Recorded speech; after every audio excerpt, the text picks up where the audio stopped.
En el vídeo de hoy te invito a que veas todo el proceso de elaboración de esta ilustración. A partir de unas imágenes mías tocando el violonchelo y utilizando métodos compositivos como la espiral de Fibonacci, voy a crear esta ilustración inspirada en la estética del anime de los estudios Ghibli.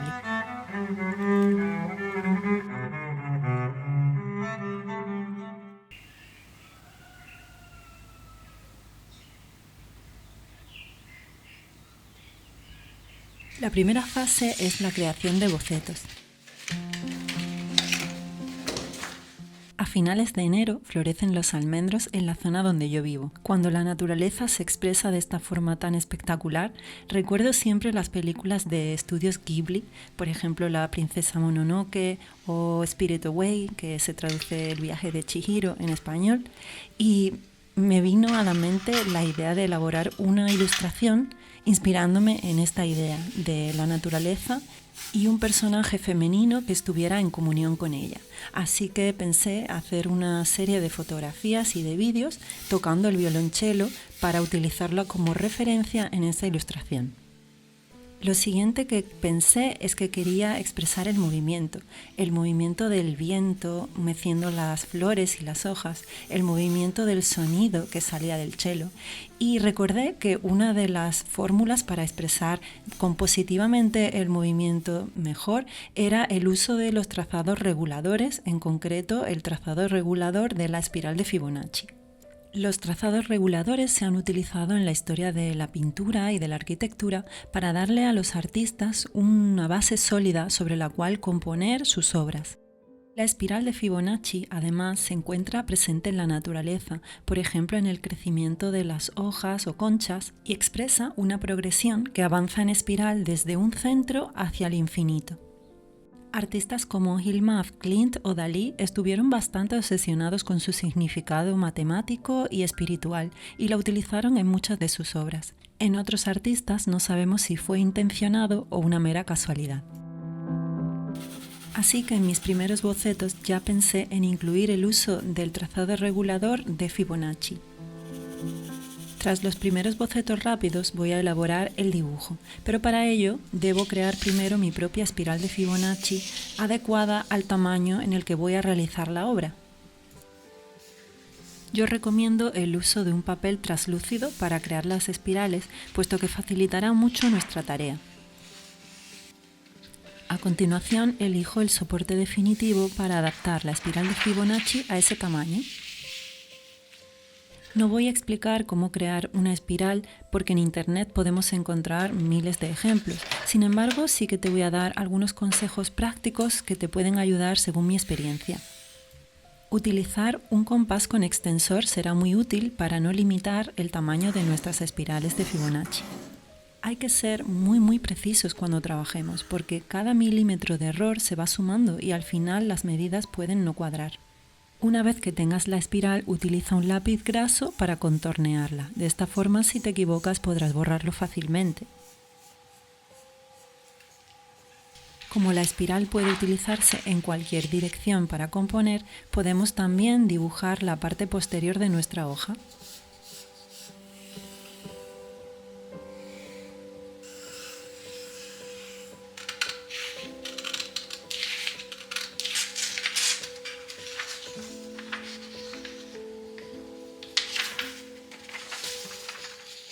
Es recomendable también crear espirales de diferentes tamaños, puesto que a pesar de que una de ellas pueda tener el tamaño de nuestro papel definitivo, también podremos optar a tener tamaños inferiores para jugar con márgenes.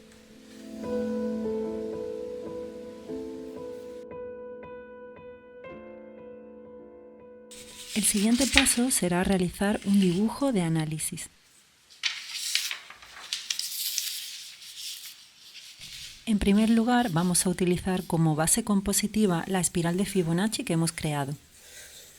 Gracias al uso del papel translúcido podemos ir planteando las líneas del dibujo sobre el trazado regulador. Incluso podemos combinar varios trazados reguladores para crear composiciones un poco más complejas.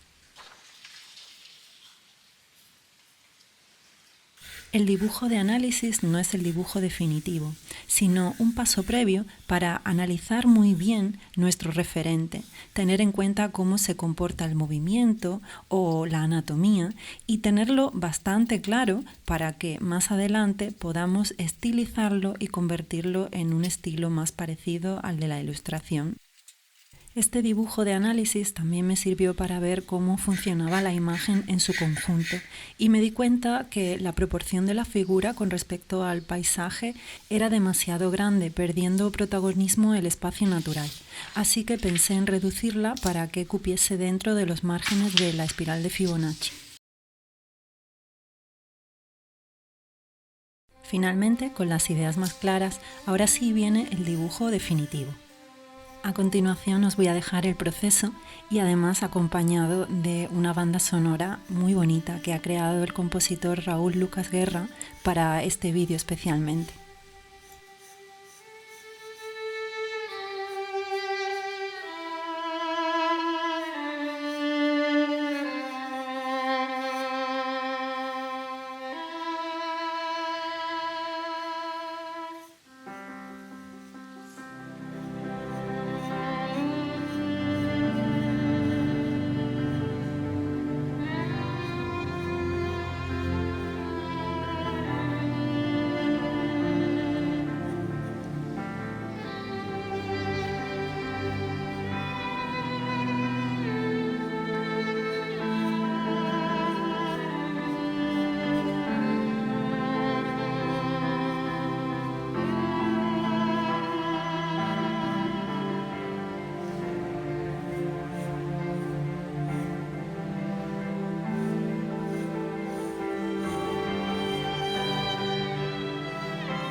En esta fase del dibujo definitivo ya trabajo sin referencia.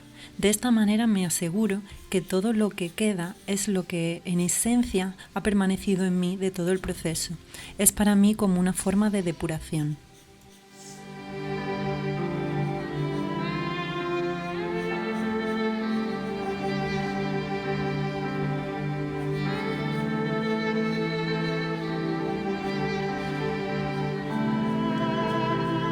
Busco llevar el dibujo a las formas simples, pero con detalles fundamentales que aportan contenido sin llegar a distraer.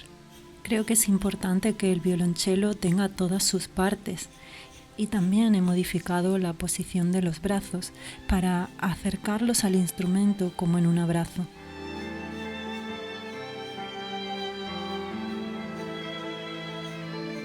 Con el rostro no me preocupaba en sí el parecido, que fuese un autorretrato, sino expresar la melancolía, la alegría y la dulzura que sentía ese personaje al estar tocando en medio de la naturaleza en flor.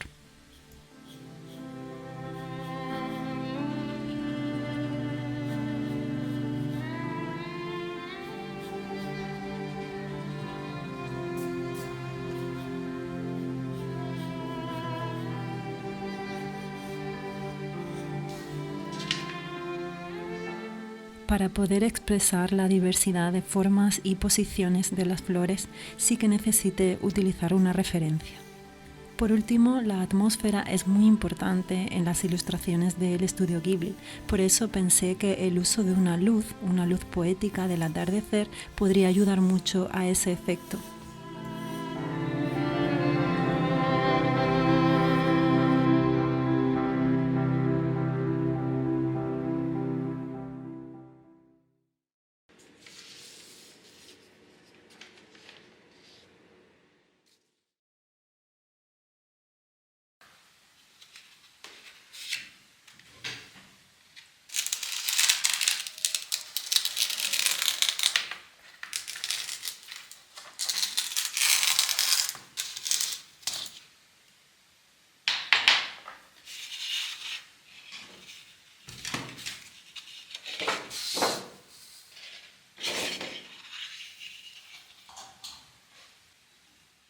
Debido a la cantidad de detalles minúsculos en esta ilustración, no he podido utilizar el método de calco que habitualmente utilizo, que es con una tiza, y he tenido que usar la mesa de luz. Al calcar la imagen es muy importante que cuidemos que no se vaya a mover en todo el proceso la copia del original. El papel que utilizo bajo mi mano es para evitar tocar en exceso el papel de acuarela y dejar residuos de grasa.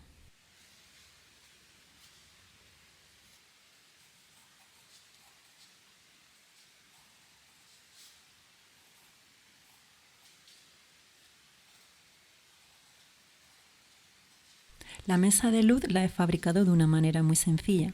En los almacenes de bricolaje o de iluminación venden planchas cuadradas de LED que se encajan en los techos modulares. Consumen muy poco, no dan calor y son muy buenas como mesas de luz. Por último, retoco algunos detalles muy pequeñitos que no se pueden ver a través del calco.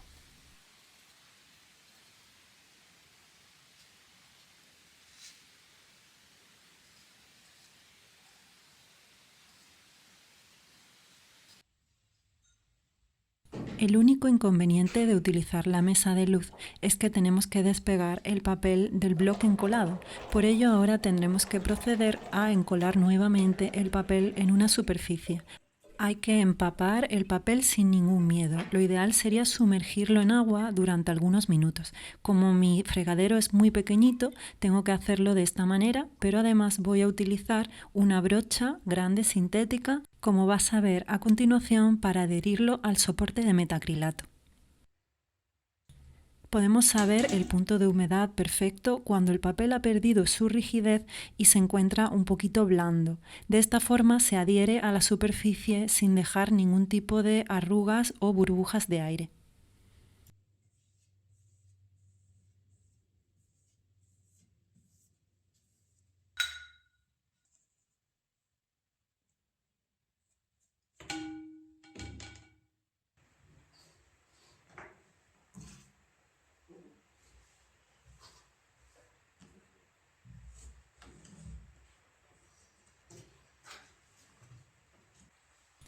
A continuación, con cinta engomada, vamos a adherirlo a la superficie de metacrilato.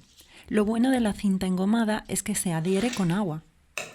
Si usamos otro tipo de cintas, como por ejemplo la cinta de carrocero, corremos el riesgo de que el pegamento acabe despegándose cuando se seque el soporte.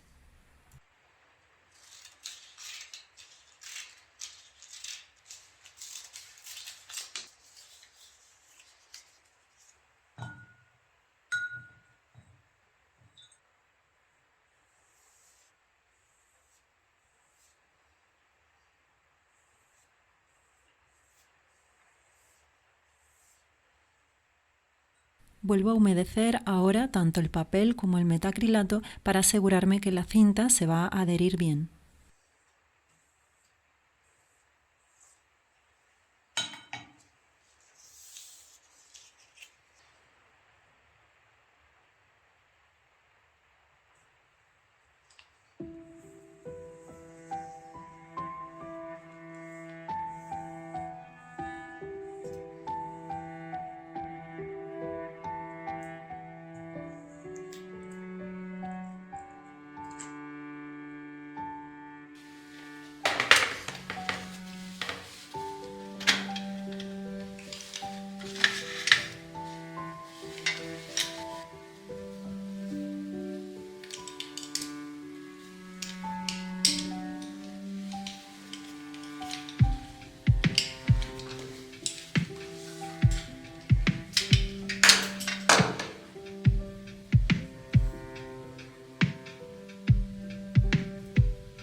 Aprovechando ahora que el papel se encuentra completamente húmedo, voy a dar algunos toques de color que quiero que queden completamente difuminados.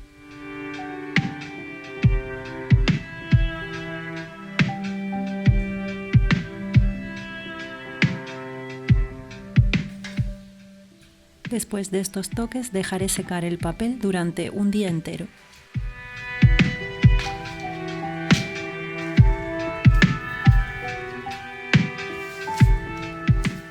Voy a trabajar con tintas planas en esta ilustración, pero para que las tintas tengan un poco más de interés, quiero que granulen. Por ello estoy estudiando el uso de colores azules que granulan. El azul ultramar y el ultramar francés son dos colores que suelen granular cuando los mezclas con otros. En una caja con tantas referencias como la que yo estoy utilizando, es muy importante tener unas muestras donde sepamos el nombre de cada color y el tono como se va a ver una vez seco. Yo suelo hacer siempre varias pruebas hasta que doy con el color deseado.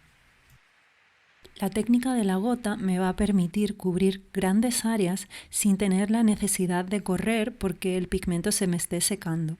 Consiste básicamente en crear un depósito generoso de pigmento y agua y aplicarlo con un pincel que tenga una alta capilaridad, poniendo el pincel de manera muy vertical. De esta manera aplicaremos gran cantidad de líquido sobre el papel. Si en lugar de trabajar con la punta trabajásemos con el lateral del pincel, este absorbería el pigmento, el color se secaría pronto en el papel y no nos permitiría enriquecer las manchas o trabajar en negativo, respetando las áreas luminosas como estoy haciendo yo en esta ilustración.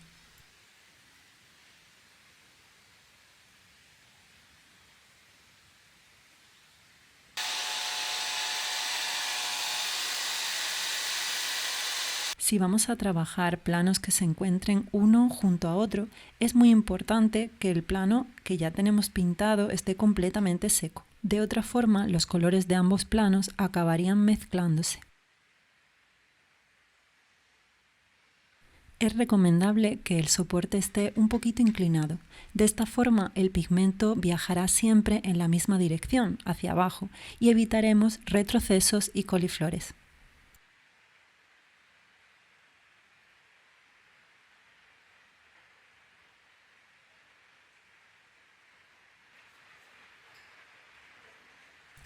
Un último consejo antes de dejarte con el proceso de acuarela es que siempre trabajes de claro a oscuro, como es habitual en la acuarela. De esta manera nos aseguraremos que los planos más oscuros pisen sobre los planos claros y no se generen dobles bordes.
Tras los últimos toques del violonchelo, llega el momento de darle intensidad a la ilustración con la aplicación de las partes más oscuras de la imagen.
Cuando cumplí los 30 años, mi familia me regaló un violonchelo. Tocarlo siempre había sido mi sueño, pero la verdad pensaba que tenía que haber aprendido cuando era una niña y que quizá ya era demasiado tarde para mí.